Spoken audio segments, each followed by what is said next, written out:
السلام عليكم ورحمة الله وبركاته. جرجرت جالن كينيا خبجمونا جا رانتن أدودا في الدفنة أسوا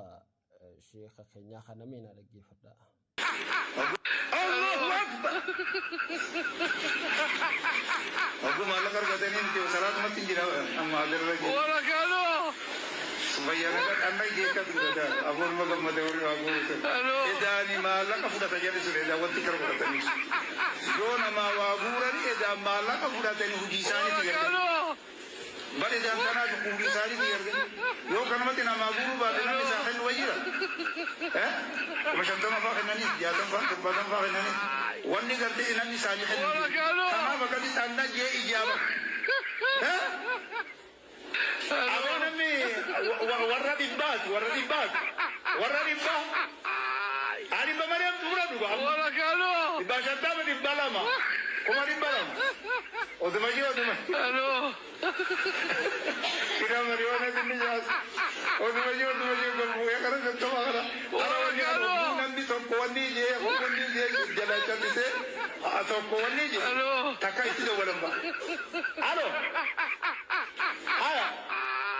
هيا ولا كانوا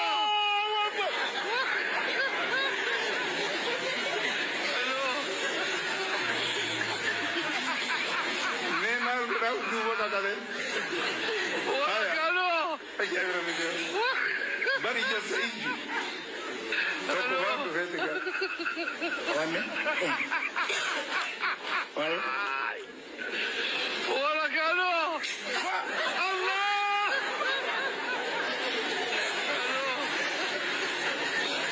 شيخنا شيخ محمد زبور كان جاني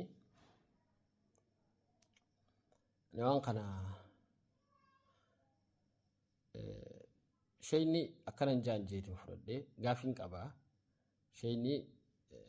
ربي عمري سانا ديريسو ربي برخاي سانا هاغودو علمي ساني ورا فيدم ربنا هاغودو هاسو خنا يواغم درت يواغم بودت واتو رامرمي وانسان شيني خينيا أكا مالف ونخون هوغاني في hanga kana qofa lalle din biyyatenya Allahu akbari tananas gehe TVn islama masgidan kenya TVlen islama masgidan kenya madrasalen kenya qabenyi biyyatana kha Amerika jiru kha ummata kenya kha Afrika tana khaysa jiru kha Kenya jiru kha Oromiya tana khaysa jiru masgidan Oromiya da inni joda ni miti khajarame malin jarame Allahu akbar tanan jarame juro gargarsa nagadin tenya baftu shekoti walta jirra dabbatte gafattu achi boda shekati majlisa gize qobsisan wali qabaman Allahu akbar jan sheekh Hasan manasa qabenya sa jirenya sa Allahu akbar tanatu qindi sa juro madrasalen tenya katti dabbattu akana nisninje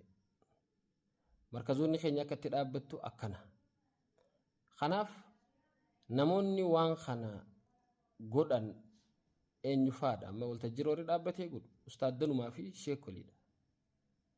khisa ma fakanya wa sheekh shima mazbur man fanu ni godan wan khana wonni amma isan akanan ja'an jawuf jechuda sheekh min brofan dabre ni godan شيخ أستاذ رايافان إنسان جزيه الدور رجع جزيه إنسان قران هرجت أنا خيستي نمني هدو تبيكمو شيء معروفي شيخ أقول هذا رسا شيء أمو وتري أستاذ دن خيسا وريكا خيا وريكا قرتي أستاذ عبد الله نموتا هدو را رقمتي نموني أمان تنا ونحن حاسوني جلمتي جامي وانتي هيجا walitti guduunfamee ja'ame waan taate jecha namni walta jira dhaabbatee qarshii kum dhibbanaa kennaa jechuu qaanfatee jira maallaqa masgiidaa je'usan maallaqa madarasaa je'usan nama qaanfachiisa arramma hogga joolleen ani sagantaa haramaa yaadhaatirra turre markaza majlisa sheekhan ishee Abdul Latiif maallaqa guuramaa ture ustaadani achi gubbaa ture hogga joolleen sun Allahu akbar jettee qarshii kum dhibba qarshii kuma hangana jettee maallaqa san dubbattu haasoo kanaatu na duraa mul'achuu ture jechuudha. Ano gol bainaan jaan ani injawun jeenan ni ulfaata. Kanaaf وان نموني أمان تنجر جرا سو لت قراني وان مال جاني ما وزا قب وان جان جولين وان قنول بافتي جورا وان قنول التعرارسو وان دين رتي قفون تاني هاسو درامو رمي خبودا مرمي جرا ولك انديساني وان تنا سريفا مقبتي نمني قنات عبتي والتجرى وافود انجرو dhibbaa jeetiin amanaa kanaaf amma maallaqa waggaa waltajjii dhaabbatanii maallaqa san guuran maallaqni dheengadda amma bilaal miliyeena 30 guurre feesbuuk maraan akkanatti teenye maallaqni sun eessaan guurame asiin guurame allahu akbarii tanaan jechuudha soo amma bilaal sagantaan bilaal sun as booda taate natti ulfaata amma akkas jechuudhaaf achirratti sagantaa sanarratti namoota hedduu Jamal Aliyyi shikotii gurguddoo biraa hundaatu akkas jee guuruu ture soo